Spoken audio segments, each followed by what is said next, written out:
kung ganitong tops naman yung gusto nyo, ganito siya sa likod. Para siyang halter. Meron tong sizes, guys. Etong ang suot ko is size large to XL. Meron silang small to medium. So, kung medyo pitit ka, ako kasi medyo chumachabi-chabi na. So, stretchable din po pala ito and double siya. Makapal po yung tela niya dahil double na nga po. Double na nga po yung pagkakatahe. Ganyan po. Meron po dito, meron din po dito. So, double na nga po yung pagkakatahe niya.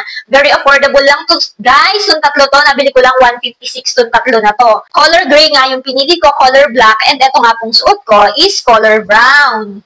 Ayan. So, kung gusto nyo rin po nito, guys, meron tong iba't ibang color. I-check nyo na lang po sa Yellow Basket kung anong color yung gusto nyo and kung anong sizes yung gusto nyo. So, para meron kayong reference, ang kilo ko po is 52 kilos and 5'2 po yung akin height. So, kung 52 kilos po kayo and 5'2 yung height nyo, ang i-check out nyo nga po is large to XL. Kung medyo mababa po kayo doon, syempre, small to medium po yung orderin nyo. Stretchable po ito, guys, ha?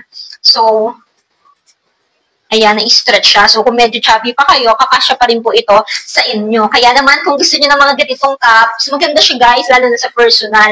And makapal siya. Very quality na siya sa presyo niya. Kaya naman, ilalagay ko po ang link dito sa aking Yellow Basket kung gusto niyo ng mga ganitong tops.